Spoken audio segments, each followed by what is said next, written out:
Welcome back to Unsolicited Feedback, the podcast where we cut through noise, skip the corporate jargon, and get real about what actually drives results. Because let's be honest, hope is not a business strategy. I'm your host, Chuck Knabusch, the operations guy. After 40 plus years across the military, corporate America, and now entrepreneurship, I've seen what works, what breaks, and why leadership, planning, and execution are the great separators between average and exceptional results.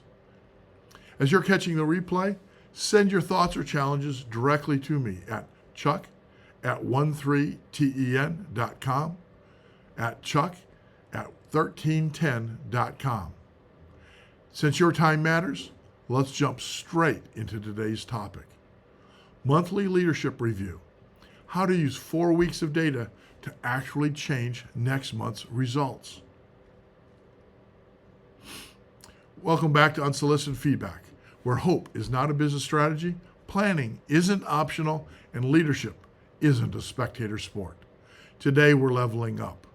You've heard me talk about weekly reviews, the real review. But now we're pulling the camera back and looking at the bigger picture, the monthly leadership review. Weekly reviews keep you on the road. Monthly reviews tell you if you're even in the right state. This isn't a calendar drill. This is where strategy meets reality, where leaders either grow or coast, and where organizations build momentum or bleed it out quietly. The biggest problem: leadership treats monthly reviews as accounting rituals instead of strategic recalibrations. Most organizations approach monthly reviews like tax appointments. Bring in the numbers, explain the numbers, defend the numbers, and then leave. No change, no direction, no systemic improvement, just reporting. But monthly reviews are not reporting exercises. They're opportunities for course corrections, capacity checks, execution recalibrations, strategic alignment sessions, and momentum resets. Here's the actual biggest problem. Leaders look at 4 weeks of data and still fail to change 4 weeks of future behavior. Weekly reviews, they catch drift. Monthly reviews are supposed to correct trajectory. Yet most teams simply talk about what happened instead of deciding what will happen differently. Here's an additional challenge. More data doesn't equal more insight. With a month's worth of information, which includes KPI trends, throughput stabilizes, labor patterns emerge, material disruptions become visible, and customer patterns clarify. But leaders often get overwhelmed by the volume instead of sharpened by the patterns. They drown in detail instead of surfacing the drivers. So how do we identify the biggest symptoms? Every month feels like deja vu. Same problems, same excuses, same "next month will be better" statements. If your organization is struggling with monthly drift, it shows up like this. You start each month catching up instead of speeding up. The backlog creeps higher, even though production looks fine. New projects slip into the next month, and the next one, and the next one. The team is exhausted by week 3, but still behind by week 4. KPIs move in the wrong direction before anyone notices the pattern. Wins happen, but nobody knows how to scale them. And my personal favorite symptom? The monthly review meeting sounds exactly like last month's monthly review meeting. Identical issues, identical constraints, identical action items that were still in progress. When nothing changes month over month, it's not a performance issue, it's a leadership issue. So what do most people try to do to fix the problem? Well, just like the weekly reviews, leaders tend to grasp for easy solutions rather than effective ones. Attempt number 1, increasing the targets. Because if we didn't hit 100 units per hour this month, surely increasing the target to 110 will inspire everyone. Attempt 2, more meetings. If adding a second monthly review will magically fix root causes, attempt 2, more meetings. As if adding a second monthly review will magically fix root causes that the first one ignored. Attempt 3, doubling down on effort. The corporate version of saying, we'll try harder next time. Trying harder is not a strategy. Trying harder is what people say when they don't have a clue what to change. Attempt number 4, rewriting KPIs. Nothing creates improvement like adjusting the definition so the numbers behave. Attempt number 5, blaming the usual suspects: labor, supply chain, training, or market conditions.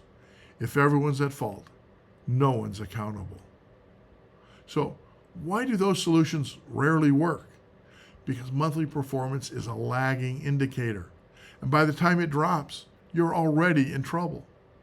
Monthly reviews fail when leaders A, don't connect week-to-week performance to month-to-month trends. You can't judge the month without understanding the weeks. B, don't prioritize based on impact. Not all problems are equal, but most monthly reviews treat every issue like a 5-alarm fire. C, set expectations based on hope instead of capacity. If you need 10% more throughput last month and didn't change anything, why would it magically appear next month? D, don't identify the real constraints. You can't fix what you haven't isolated. Capacity bottlenecks, training gaps, material flow breakdowns, overtime patterns, scheduling misalignments, chronic system delays, poor cross-functional handoffs. Monthly drift has causes, and they're almost always structural. E, fail to make aggressive but realistic adjustments. Monthly correction requires more than just tweaks. You often need reallocation of resources, updated staffing plans, adjusted priorities, revised expectations, hard decisions, executive alignment. Small adjustments fix weekly drift. Strategic adjustments fix monthly drift. So, how do we identify one thing that we can do to actually move the needle? Let's run the 5-part monthly leadership review. This is where high-performing organizations separate themselves. Here's the system used by leaders who don't leave success to chance. The 5-part monthly leadership review. Step 1, review the month against the plan. Probably takes about 15 minutes. Ask questions like, what did we plan? What actually happened? Where were the major variances? What was intentional versus unintentional? This is where we compare monthly forecast, capacity model, labor plan, throughput commitments, profitability impact, and customer commitments. You're not reviewing the numbers. You're reviewing plan integrity. Step 2, analyze performance patterns. Probably takes about 20 minutes. Instead of chasing noise, you look for reoccurring themes, persistent constraints, repeating breakdowns, high leverage opportunities, and vulnerabilities that cost you time or money. This is where you say, what is chronically true, not occasionally true? Here's an example. If week 3 is always your lowest performing week because of staffing, material supply, or maintenance timing, fixing that may unlock 20% monthly improvements all by itself. Step 3, lock in the scalable wins. Probably about 10 minutes. Not the one-off wins. We're talking about the repeatable wins. Ask, what went better than expected? What caused it to be better? Can we replicate it across shifts, teams, or even sites? What would it take to scale it next month? Scaling wins is where good organizations become great ones. Step 4, correct structural gaps. 20 minutes. Monthly underperformance requires monthly level correction. Look at staffing stability, cross-training levels, standard work discipline, scheduling alignment, material availability, supplier delays, maintenance cycles, problem-solving capacity, and project execution discipline. Then you can decide, what do we eliminate? What do we reinforce? What do we change? What do we invest in? And what do we stop doing? A monthly review is not a suggestion session. It's a leadership decision session. Step 5, build a realistic, aligned plan for next month. About 15 minutes. You build next month's plan with reality, capacity, data, leadership alignment, and aggressive but achievable goals. You need to define what must be true next month, what will be different, who owns what we're willing to stop, and what success looks like, how we're going to recover lost ground, what constraints we're proactively eliminating. And you anchor all of this in, here's what we learned, here's what we're adjusting, and here's what we expect. Momentum is built with clarity, not accountability. Definitely not optimism. Monthly leadership reviews are where execution meets maturity. If you're serious about performance, if you're serious about predictability, if you're serious about building a resilient operation, then your monthly review can't be a report.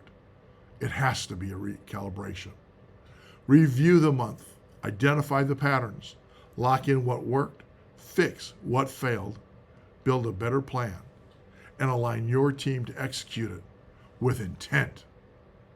That's how you stop drifting, and that's how you start winning.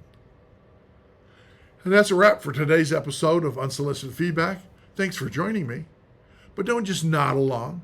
Apply something from today's conversation. Because results don't just show up from listening.